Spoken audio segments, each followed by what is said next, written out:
Now being 7:03, we'll call the regular meeting of the Orleans Zoning Board of Appeals to order. This is December 17th, 2014, and we're holding this in the Skakit Meeting Room. Present for this meeting are myself, Michael P. Marnick, who is acting as chair. Also, regular members Matthew Cole and Beth McCartney, William McCarthy. Also in attendance is Associate Member Bruce Taub. The Board Secretary, Sandy Stewart, is with us, together with the Building Commissioner of the Town of Orleans, Brian Harrison. Messrs. Jablon and Soderstrom are excused. Mr. Mulligan will be joining us for the second of the two cases. I will proceed then.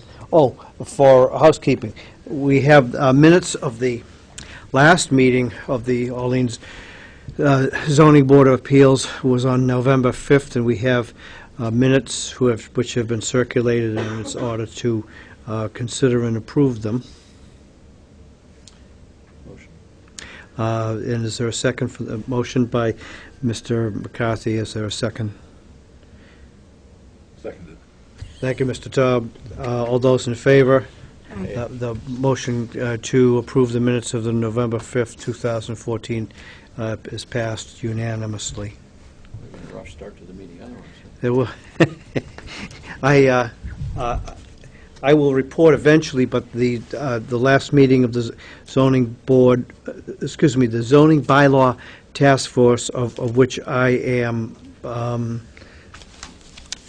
an attendee, the town council has recommended, in view of a recent case involving the zoning board of the town of Chatham, an amendment to the zoning ordinance, which will go to town meeting. The executive summary of this is that if a special permit can be granted, which has just generally been the case and under our application, to extend a pre-existing non-conforming, we'll say, dimension, but for all new, that is, let's say if you have an application which combines, which was the Chatham case, combines an extension of pre-existing non-conforming dimensions and a new one which wasn't grandfathered, then you need a variance. So this will straighten that out once and for all. So there was some question about that. The Chatham case, were you involved in that? No. Were you involved? Are you talking about Windmill Lane? No, I don't know the name of. I don't know the actual address. Anyway, that had a chance to go to the appeals court, and appeals court denied further review. So that's the end of it. And so our zoning bylaw will be changed to make that consistent. I'll give a further report, but once. Land court case to start with, or? No, it wasn't a land court. No, it was not a land court case. Okay, very well. Then, can we proceed with case number 1995? This is the application of Michael and Tracy Roberge for a special permit. Actually, it's engraved upon the further modification of a special permit which was given in case number 1987 earlier this year. Is there any member of the board who has been in communication with the applicant or any of the applicant's agents which would give rise to a conflict of interest prohibited by law? No positive response. Therefore, I declare that the board is indifferent. And would you proceed? Certainly. Good evening, Sarah Toronto Flores, again for the applicant. We were last here this summer. with raise and rebuild on this particular property at 27 Cheney Lane. On this board over here is the existing conditions plan and our current proposal, which is exactly the exact same proposal as was here before you last time. All that we're doing is going up a foot. But that increase in height has triggered two further requests for relief under your local zoning bylaw. The existing structure was 3,431 square feet in area, and the proposed structure in our original proposal was the exact same. We shifted some of the front foundational requirements to the back.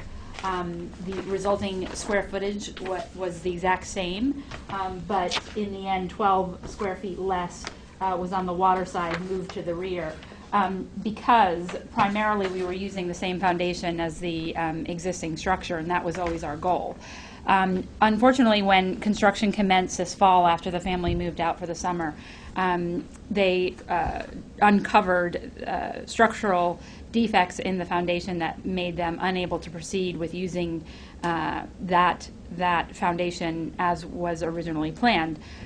Also, what happened in the interim is that the FEMA flood maps changed, and the flood elevation went up a foot.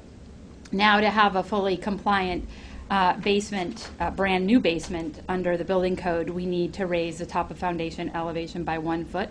So where before the FEMA flood elevation was at 13 and we were constructing to a top of foundation of 1305, now FEMA elevation is 14. We need to construct to an elevation of 1405. What is also triggered, the flood compliant provisions of the building code mandate that when you're constructing a new foundation, there not be any fully enclosed basement below the flood elevation. Everything below the flood elevation needs to be above ground if it's a fully enclosed area. And so essentially where before we had a full basement on one side and a crawl space on the other, we're losing both. So now there's effectively no storage. This proposal adds in this area where there was a gazebo, a pergola, 150 square foot shed. So what this means is that in going up a foot, we essentially increase the intrusion into your coastal bank setback because that is measured by height. Even we are definitely not moving closer to the bank. We're just going up. That setback is mandated by 1.5 times the height of the structure, and so by going up a foot, we further intrude. And also the lot coverage here is going to be increased by the 150 square feet. The lot is pre-existing non-conforming as to lot coverage because, again, this the flood elevation, land seaward of the flood elevation can't count in your buildable upland calculation. And that is seaward of the house. Both the prior application and this application put elevation, here's elevation 12 and here's elevation 14. So here's your flood elevation now under the current map. You can see the entire house is actually sitting on the bank.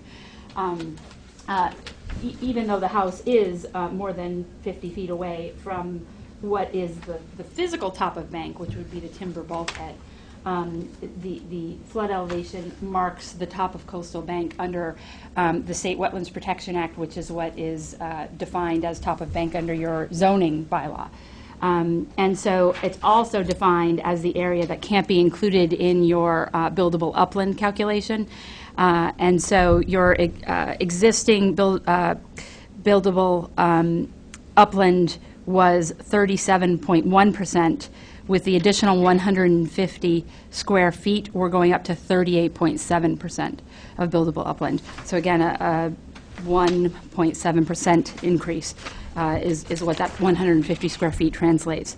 So those two aspects of the special permit need to be modified. I've written a narrative and essentially more or less cut and pasted the substantially more detrimental findings into that narrative, the same ones that we discussed last time and that you found in the end in the special permit that you issued back in June are the same findings here. I think the only real change would be, under that criteria, would be to the first one, is the site adequate in terms of its size for the proposed use? And we'd respectfully suggest that the 150 square feet is not a real impact, nor substantially more detrimental to the neighborhood. The remaining criteria that you look at, noise, litter, traffic, sewage, utilities, all of that's going to remain the same. And so with that, I'll be brief this evening and just open it up for your questions. And obviously, David Little is here, as is Peter Polhemus and Aaron Udvardy from Polhemus, Savory, and De Silva to answer your questions. Well, see, the change in the state building code then,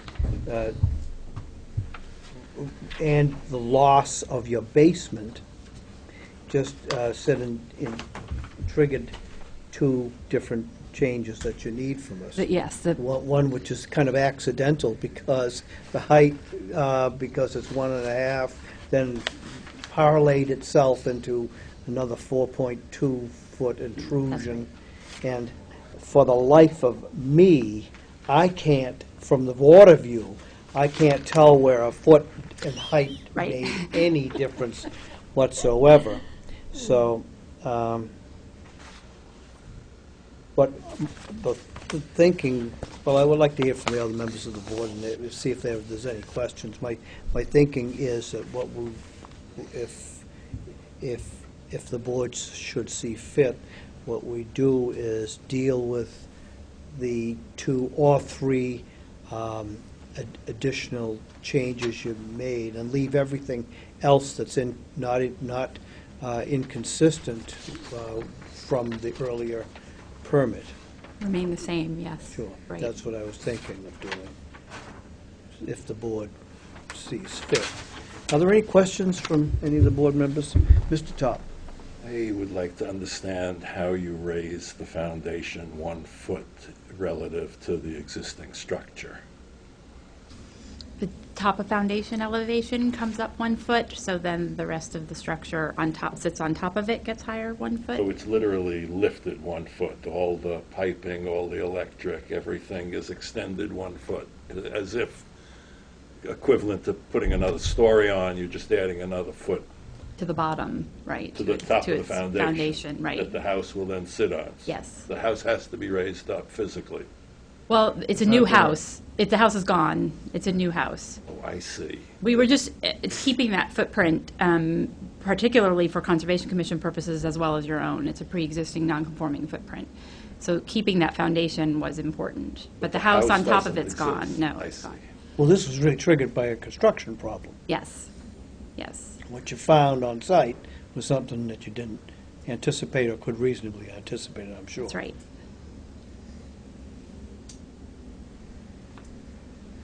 Are there any other questions of the applicant? The basement literally, the pre-existing basement literally gets filled in? Yes. Literally filled in? Literally filled in. Yep. Is there anyone else present in the room wishing to speak in favor of the application? Oh, could I just, Oh, I didn't know.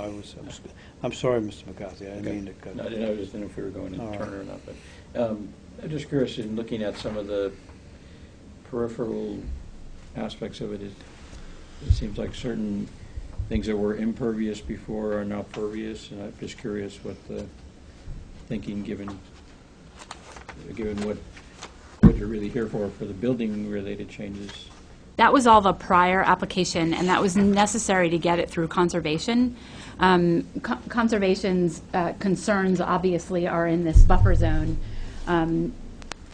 The existing conditions, essentially, and they're not shown on here, these are both previously approved and currently proposed.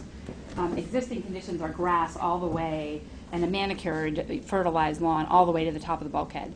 And as that's a buffer zone to their wetland resource areas, they really want us to remove impervious landscape and plant with as much native species as possible. So you'll see a lot of the driveway was pulled back, a lot of that paved area reconfigured and impervious, or pervious, excuse me, landscape elements, as well as a lot of mitigation planting. But that remains unchanged from the last time we were here.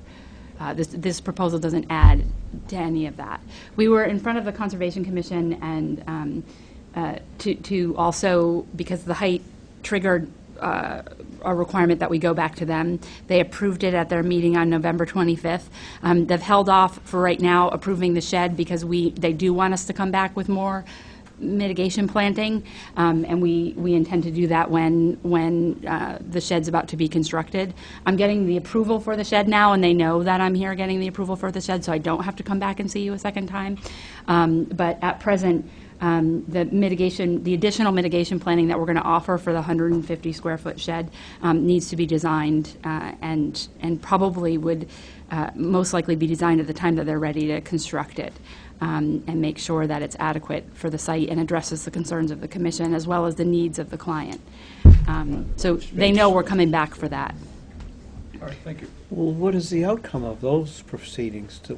Is it anticipated the order conditions would be replaced, or would it be amended? They issued an amended order of conditions for us to go up, and then either we'll come back with an administrative review or we'll have a full-on new amendment to add the shed and the additional plantings. Most likely the commission will want to see it and not just have the administrator see it, because as you can see, planting is of grave concern to them, and they want to make sure it's the right plants. A lot of the discussion is what kind of species and where they're located to the best effect to protect those wetland interests. Very well.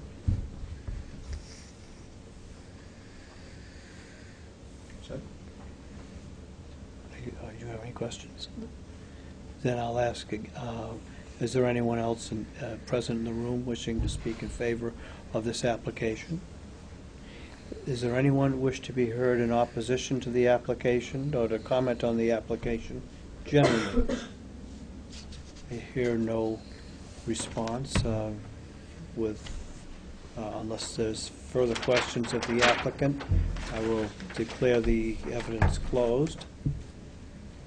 And I propose, members of the board, that following public deliberation by the zoning board, a quorum of qualified members being present and voting, based on the application of Michael Roberge and Tracy Roberge filed November 21, 2014, based also upon the site plan showing proposed renovations prepared by Ryder and Wilcox, Inc., dated March 12, 2014, revised April 7, 2014, and again revised November 17, 2014, based also on the plans sheets A-2.1 approved, A-2.0, and A-2.1 proposed, renovations and additions for Michael and Tracy Roberge by Polhemus, Savory, and De Silva Architects,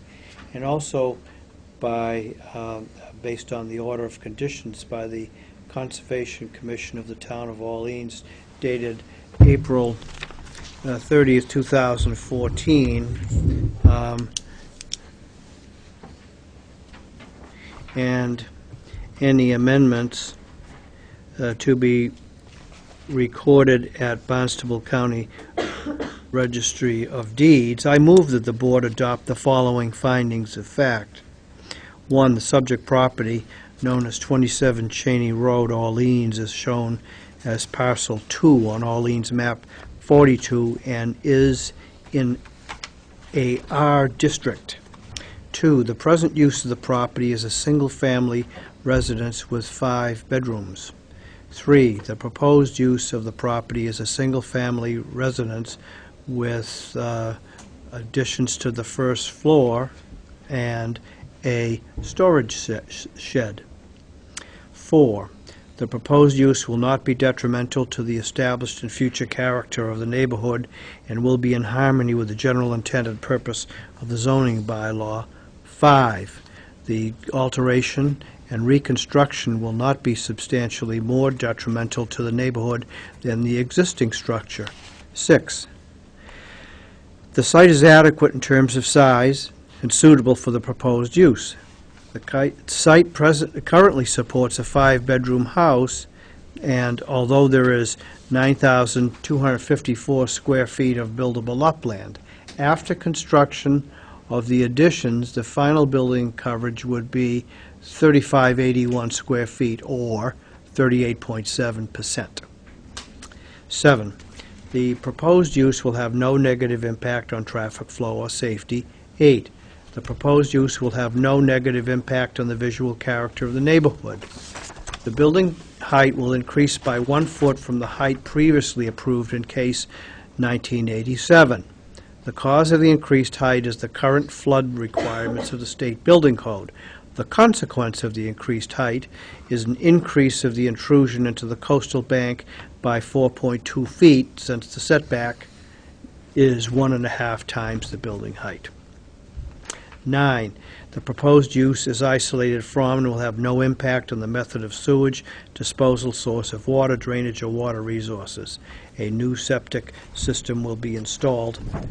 10, utilities and public services will be adequate for the proposed use or change in use. 11, noise and litter will not be increased after the construction of the proposed use. 12, there will be no adverse impact on groundwater quality and recharge volume, and the water quality of coastal and fresh surface water bodies. That concludes the motion. Do I hear a second? Second. Is there discussion on the motion, members? It's most definitely a hardship. We're treating Keep it, changing the we'll be able, maps. we are treating it as we did before, as a special permit, so we don't have to worry too much about hardship. We're mainly concerned with substantial Yeah, detriment, yeah. which we kind of determined that once before, Yeah, and this is some tweaking. This is, anyway, that's my thinking on it Okay. in the matter of discussion. And all those in favor Aye. and opposed, then the motion carries unanimously. Therefore, based on the findings of fact, I move that the board grant a special permit pursuant to sections 164-21A and 164-21C and 164-44 of the zoning bylaw to run with the land. All provisions of the special permit in case number 1987 continue to apply to the extent that those provisions are not inconsistent with the findings in this case, number 1995. Second. And is there any discussion on the motion? All those in favor? Aye. And, Mr. McCarthy seconded. Unopposed? The motion granting a special permit passes, is approved unanimously. Thank you very much. Thank you. Thank you. Hey, you run into Mary Marshall lately? I do, I see her, and I mention her every time, because I'm always seeing you. Yeah. Considering she and I trained her marathons together. She told me. And I haven't talked to her in a long time, and it reminds me I should reach out and. She's great. I don't get to work with her, but Yes. see her often. Sure. Doing well. Let me see which one we have now. That takes care of this. Now, Happen. Any of the plans or anything? Sure, I'll take everything aside for you. Thank you very much. Have a good night. thank you.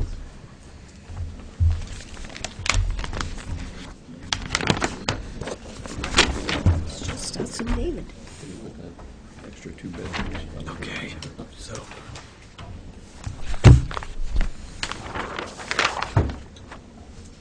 Curious if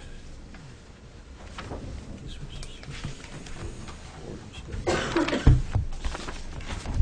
Members of the board, I have, we will now consider case number 1996, which is the application of James Welch and Julie Welch for a special permit concerning the property at 92 Tonset Road, Orleans, Massachusetts.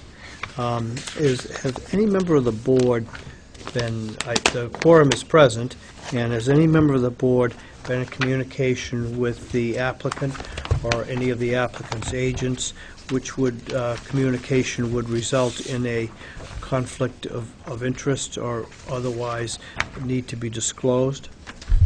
No positive response, therefore I declare that the board is indifferent, and good evening, Mr. Little. Thank you, Mr. Chairman. David Little, representing the Welches.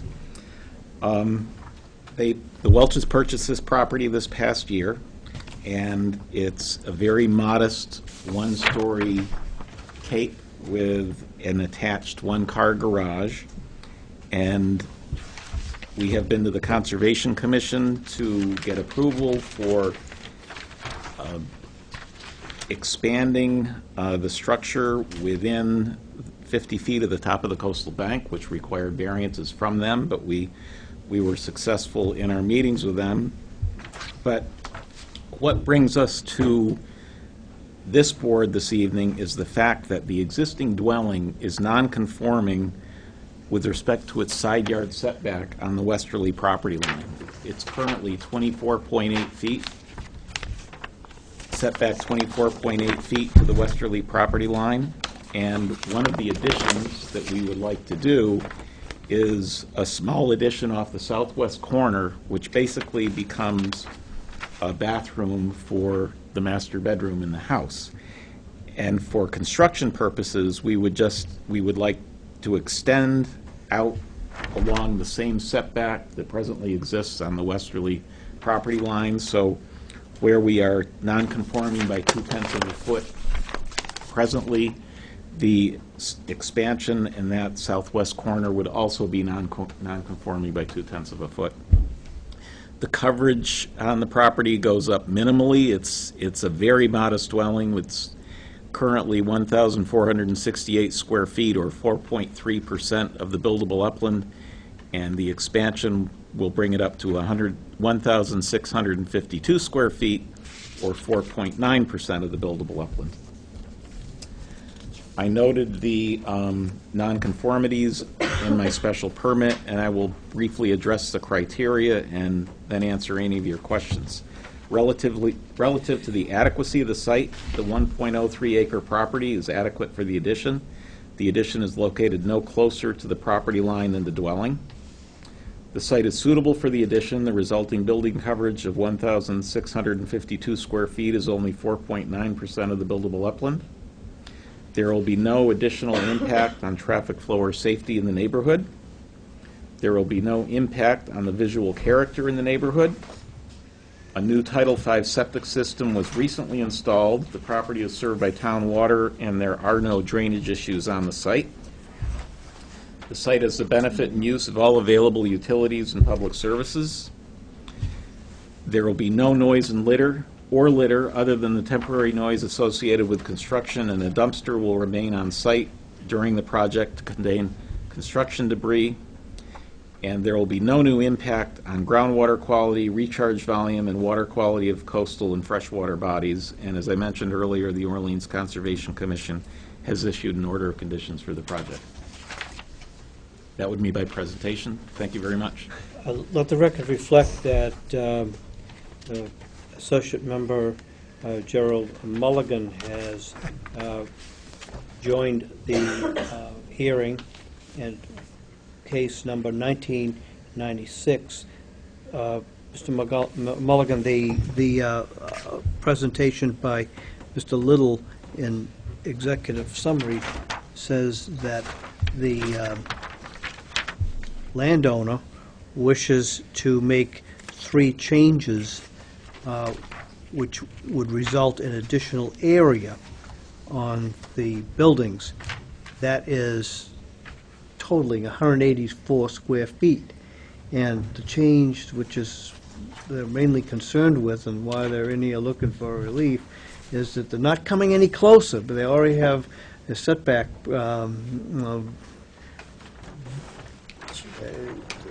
discrepancy on the easterly boundary. Westerly. The westerly boundary, And they're extending that, but not not increasing it at all. We're going to like to put a bathroom in off the main bedroom. Otherwise, the way my calculation is, and this isn't what you said, but I think if my arithmetic is right, you're looking for a 12.5% increase in the present area. 184 square feet. Yes, but that, we're not here for coverage. We comply with coverage. Nope. But that number is on the- correct. On the question of whether the site's adequate, that would be it. Yes. Yes, sir. My client did question the fact that we're here for 2 inches, but, and we did go out and double-check our surveying, and it is in fact 2.5 inches too close, and I call it like it is. You know, when I was a young lawyer, I used to think like your client. Until the first time I ran across a surveyor who I realized was that kind of a tolerance was absolutely magnificent. I couldn't imagine that 1/100th of a foot would make that much difference. But to a surveyor, it does, and I've never forgotten that, and I agree with it. Well, you're here to, in any event, to legitimize it. And 2 inches in Kansas means nothing. A lot of things in Kansas don't. The applicant's from Kansas. He Sorry about he that. is. The And he- applicant's from and- Kansas. And the applicant, with all due respect, is learning a lot about rules and regulations on Cape Cod that are totally lacking where he's from. Well, they have a governor there who's done a lot of things very bizarrely that, so he's learning in 2 states. What is I'm kind of curious. What is the charm of a tupelo, those 2 tupelo trees down by Town Cove? Well, one of the things that's required when we need a variance from the Conservation Commission, we have to show mitigation to demonstrate there's no adverse impact, and tupelos are considered a native tree. They're a fast-growing tree, but the nice thing about, and they like them, but the nice thing about them is they grow tall and you can see through them. So they provide wildlife habitat, but they're not going to interfere with my client's views of the cove. So the canopy's up higher than the... Yes. Thank you.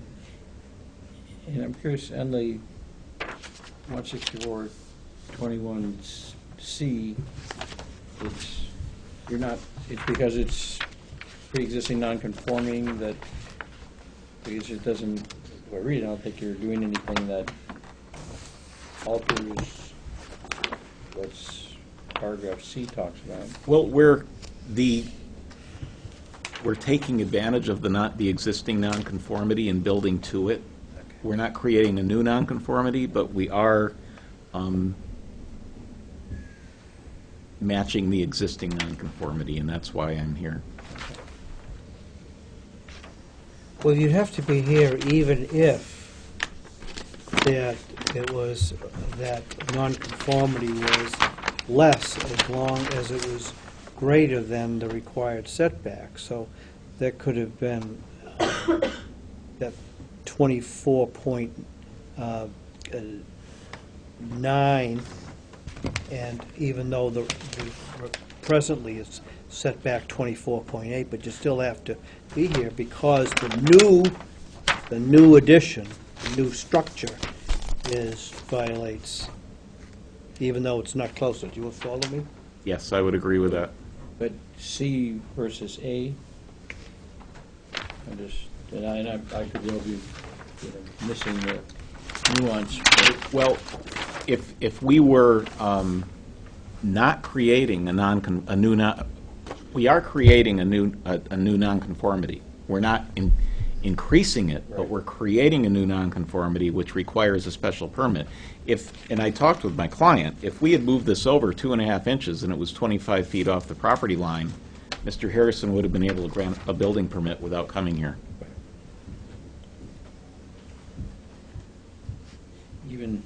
even with the side yard nonconformity, With the house existing, yes. Provided the addition conformed, I wouldn't have had to come here. Yeah, and this is really just more clearance, but we're citing C versus A. So footnote to this. That should be pretending to. What we're doing it is under number 21C, let's see.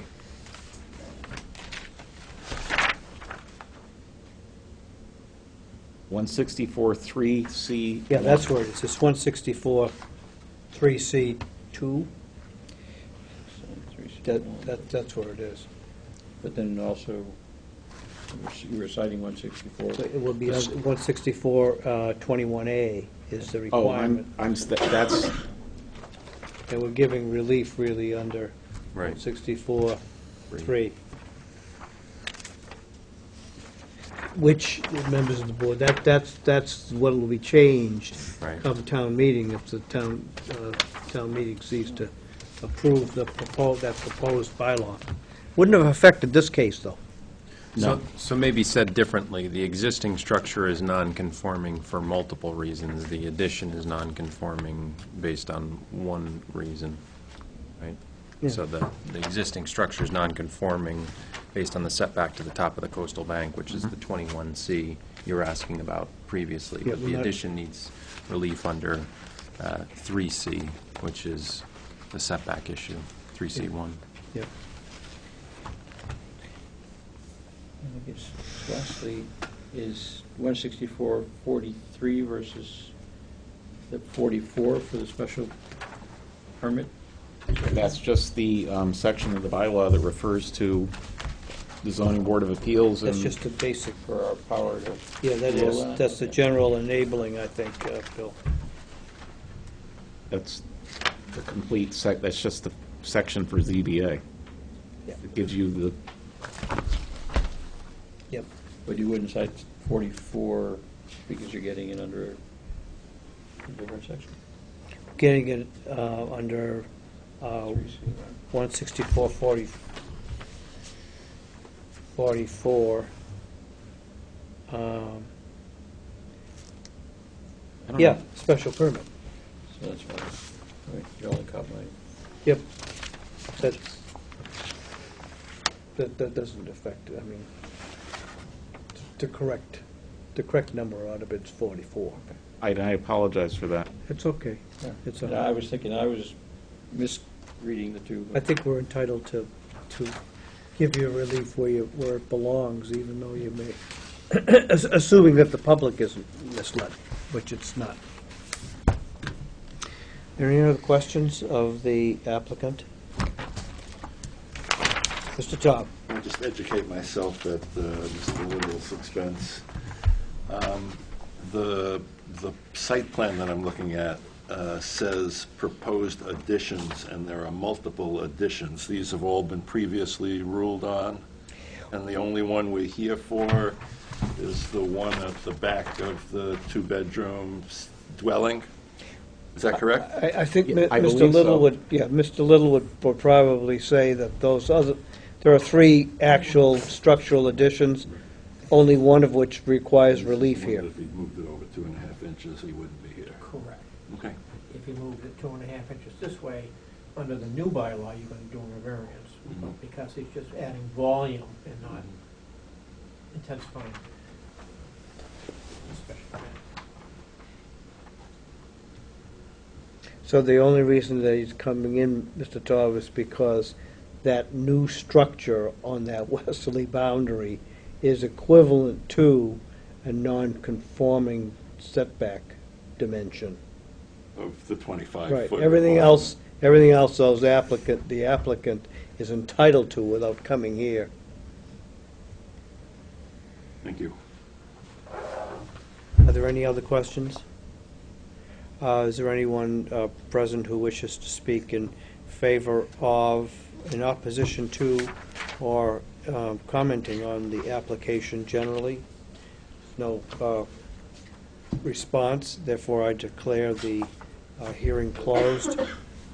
members of the board, following public deliberation by the Zoning Board of Appeals, a quorum of qualified members being present and voting, and based on the application of James Welch and Julie Welch filed November 21, 2014, based also upon the site plan showing proposed renovations prepared by Ryder and Wilcox, Inc., dated August 22, 2014, revised October 23, 2014, based also upon the plans sheets A1 through A4, proposed addition/renovation prepared by Ryder and Wilcox, Inc., and the order of conditions by the Conservation Commission of the Town of Orleans dated November 5, 2014, to be recorded at Barnstable County Registry of Deeds. I move that the board adopt the following findings of fact. 1, the subject property known as 92 Taunton Road, Orleans, is shown as parcel 74 in Orleans map 26 and is in a R district. 2, the present use of the property is a single-family residence. 3, the proposed use of the property is a single-family residence with an addition and renovation. 4, the proposed use will not be detrimental to the established and future character of the neighborhood and will be in harmony with the general intent and purpose of the zoning bylaw. 5, the alteration and reconstruction will not be substantially more detrimental to the neighborhood than the existing structure. 6, the site is adequate in terms of size and suitable for the proposed use. The site currently consists of 1.03 acres, and the proposed building coverage, 16.52 square feet, is 4.9% of the buildable upland. The area of the additions is 184 square feet, which is an increase of 12.5%. The dimensional non-conformity on the westerly side of the property, westerly side of the structure, is not being increased by the proposed renovation.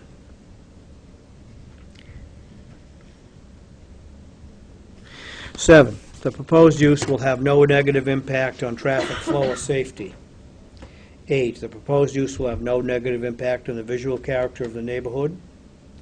9, the proposed use is isolated from and will have no impact on the method of sewage disposal, source of water, drainage, or water resources.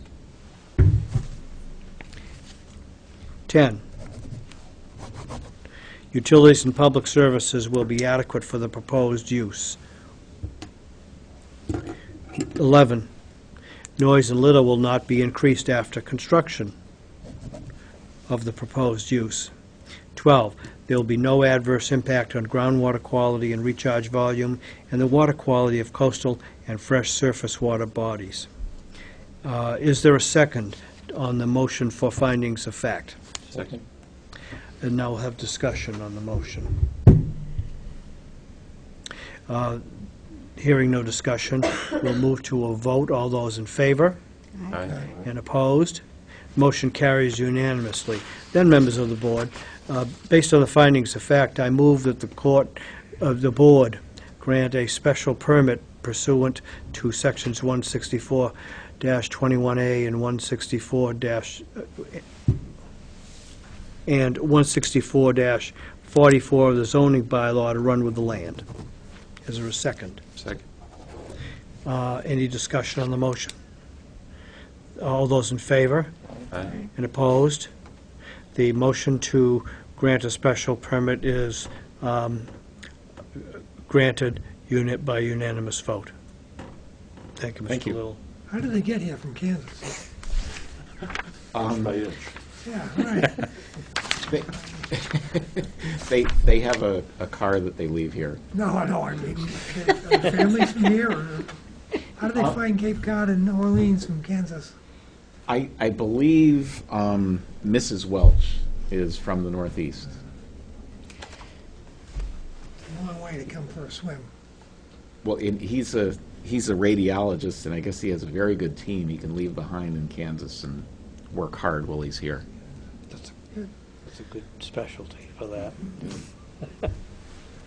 Thank you very much. Very well, thank you, Mr. Thank you. Little. Is there any further business to come before the meeting? No, and I have no applications for the next meeting either, so. So we will, If we continue tonight, we won't meet till the middle of January. okay, Sure. I'll take any paper that very well. we do recycle it. Then we'll entertain a motion to adjourn. So moved. And a second? Second, Mr. McCarthy. All those in favor? Aye. And motion carries unanimously. The hearing's adjourned at 7:50.